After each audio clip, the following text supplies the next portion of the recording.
이제 종종 이제 상담을 하잖아요. 그러면은 반드시 꼭 성관계가 있어야지만이 이 부정한 행위에 해당이 되는지 알고 계시는 분들이 있으세요. 근데 그렇지 않습니다. 이 부정한 행위의 범위는 성관계를 포함한 그 밖에 넓은 여러 가지 행동들이 이 부정한 행위에 해당이 되는 거거든요. 우선 첫 번째로 성관계는 뭐 당연한 거고요. 그리고 뭐 데이트를 하는 행동, 그리고 뭐 여행을 가거나, 그리고 친밀하고 은밀한 대화. 뭐 카톡으로 보면 뭐 자기들끼리 뭐 여보야, 뭐 자기야, 뭐 사랑해, 뭐 보고 싶어, 뭐 하고 싶어, 뭐 자기의 뭐가 생각이 난다, 뭐 자기 품이 따뜻했다, 뭐 이런 대화하는 경우도 많습니다. 그러니까 이런 것들이 이제 부정한 행위에 다 포함이 되는 거고, 진한 스킨십, 애무 행위죠. 이런 거야 뭐 당연히 뭐 부정한 행위에 해당이 된다고 우리가 뭐 누가 봐도 알 수 있는 내용이고, 그리고 이제 숙박업소 출입, 이 숙박업소 출입을 하는 걸 걸렸는데도 자기네들은 끝까지 그런 관계를 갖지 않았다고 하는 경우가 많아요. 가가지고 뭐 너무 피곤해서 잠깐 쉬러 갔다, 뭐 한여름에 너무 더워서 저기서 잠깐 샤워하러 갔다, 뭐 커피 들고 저기 가서 뭐 커피 마시고 그냥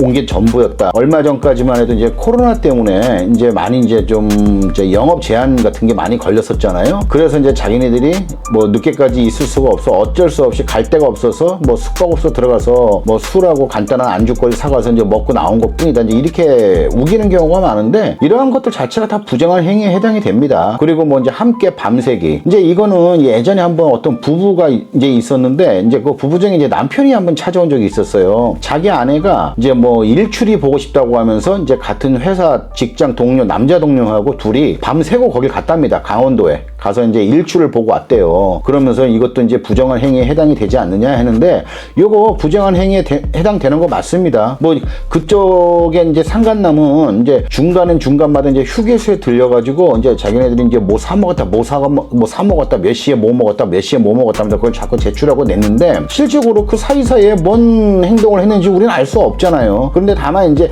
이 부분에 있어서 결정적인 성관계 증거는 없었지만 명백하게 부정한 행위에 해당이 되는 거 맞습니다. 그래서 위자료 나왔습니다. 그리고 또 이제 연애 편지, 요즘에 이제 이메일로 많이 이제 주고받는 경우도 많아요. 그러니까 뭐 자기들끼리 뭐 첫날 밤, 이제 첫날 밤이라고 자기네들은 이제 표현을 하는데, 이제 첫 번째 불륜의 시작, 이제 그때를 이제 회상하면서 뭐 그때 뭐 어떻고 내가 심장이 떨렸네, 뭐 어쨌는데 뭐 우리 이쁜 사랑하자, 이런 말도 안 되는 이런 내용 주고받고 하는 경우도 있습니다. 이런 것도 다 부정한 행위에 해당이 되고, 그리고 이제 그 밖에 이제 정조 위무를 위반한 모든 행위들, 이런 것들이 다 부정한 행위에 해당이 된다고 보시면 될 것 같습니다. 그런데 이게 보면은 이제 특히 남자분들이 좀 그러신 것 같아요. 뭐 여자분들도 그냥 무턱대고 우기시고 하시는 분들도 계시긴 한데, 특히 이제 남자분들 같은 경우에는 성관계가 일치 없었기 때문에 그냥 끝까지 우겨요. 자기는 그런 적 없답니다. 그러면서 심지어는 내가 그런 사람으로 보이느냐, 그동안 나를 뭘로 봤느냐, 뭐 이렇게 하면서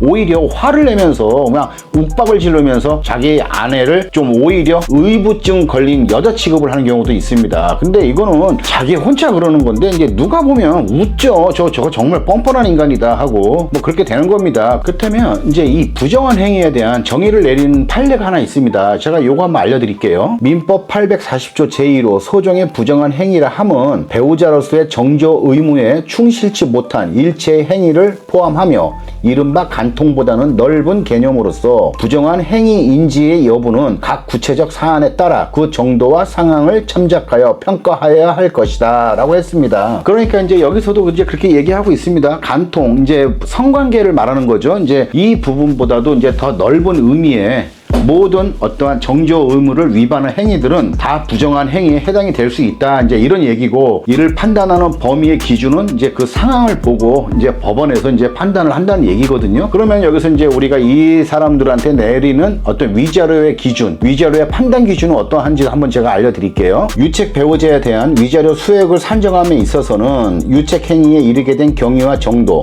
혼인관계, 파탄의 원인과 책임, 배우자의 연령과 재산 상태 등 변론에 나타나는 모든 사정을 참작하여 법원이 직권으로 정하는 것이다 라고 했습니다. 근데 이제 여기서 이제 우리가 좀 억울한 부분도 좀 생기는 경우가 있습니다. 왜냐면은 이게 법원에서 직권으로 이제 판단을 하는데, 이 법원 한 사람이 하는 게 아니잖아요. 왜냐면 재판부마다 다 이제 그 법관들이 쫙 있잖아요. 그러니까 어떠한 판단을 어떻게 하느냐에 따라서 위자료 액수가 약간씩 차이가 날 수도 있어요.